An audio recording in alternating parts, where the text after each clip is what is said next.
নতুন রাইডার আছেন তাদের উদ্দেশ্যে কিছু বলতেছি, যারা পুরান রাইডার আছেন তাদের জন্য এই টিপসটা যে আমি বাইক যখন স্টার্ট করার পদ্ধতি নেবেন, আপনি যখন স্টার্ট করতে চাবেন একটু এদিকে আসেন, দেখেন যখন আপনি কিক মারবেন, কিকের ক্ষেত্রে এটা সবারই ভুলটা হয়ে থাকে সাধারণত, এটা আমারও হয়।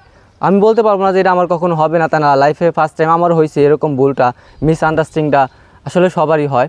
এই উদ্দেশ্যে বলতেছি, যখন আপনি কিকটা মারবেন কন্টিনিউ এইভাবে, আমি যখন স্টার্ট করতে চেষ্টা করতেছি, অনেকভাবে চেষ্টা করতেছি, কিন্তু তারপর হইতেছে না। আমি হয়তো ভাবতেছি যে আসলে আমার কিক হয়তো কোনো প্রবলেম আছে বা গাড়িতে অনেক ধরনের প্রবলেম থাকতে পারে বা এরকম ধারণা অনেক সময় মানুষের মধ্যে আসে, কিন্তু না, আমি তারপর অনেকবারই কন্টিনিউ ট্রাই করতে আছি বারবার, দেখি আসলে বাইকটা স্টার্ট হয় কি না। দেখেন আপনারা, এই যে আমি চেষ্টা করতেই আছি, তারপরও স্টার্ট হচ্ছেই না। কিন্তু কেন হচ্ছে না? তো হচ্ছেই না। এই যত পরিমাণ জোরে কিক দিতেছি আমি, অনেক সময় মানুষ জোরে কিক দিলে ভাবে যে স্টার্টটা হবে, আস্তের কারণে হয়তো হয় নাই। এই যে আমি অনেক জোরেও ট্রাই করতেছি, যত শক্তি আছে সব ট্রাই করতেছি, তারপরও আমি স্টার্ট নিতে পারতেছি না, ব্যর্থ। কিন্তু আসলে আমার ভুলটা কোথায় জানেন? ম্যাক্সিমাম দেখেন, এদিকে আসেন একটু, আমার ইঞ্জিন সুইচটা বন্ধ করা আছে জাস্ট, এই কারণে আমার এতগুলা সেফ দিলাম, কিক দিলাম, কিন্তু স্টার্ট হলো না। এটা ম্যাক্সিমাম নতুন পুরাতন রাইডাররা এই ভুলটা করে থাকে।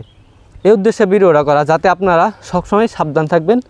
আগে দেখবেন ফার্স্ট টাইমে ইঞ্জিন সুইচটা অন কিন্তু অন, এখন আমি দিলেই আমার সুন্দর করে স্টার্টটা হয়ে যাবে। অনেক ক্ষেত্রে এটা হয়ে থাকে, অনেক ড্রাইভারদের বলতে পারেন হয়ে থাকে। এখন এই যে দেখেন, আমি ইঞ্জিন সুইচটা সুন্দর করে অন করে দিছি, এখন দিলে আমার বাইকটা স্টার্ট হয়ে যাবে। এই যে দেখছেন, এখন ইজিলি বাইকটা আমার স্টার্ট হয়ে গেছে। কিন্তু এটা সকলেই এগুলোর দিকে খেয়াল রাখতে হবে, মনোযোগ দিতে হবে। অনেক সময় অনেক ভাইরা কমেন্ট করেন যে ভাই আমার তো স্টার্ট হচ্ছে না, আমিও নিজে এই প্রবলেমটা ফেস করছি। কিন্তু এটা মাথায় খেয়াল রাখতে হবে প্রত্যেকটা রাইডারে, যে আবার ইঞ্জিন সুইচটা দেখতে হবে।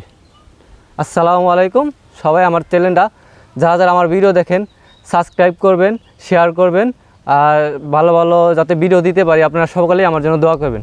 আসসালামু আলাইকুম।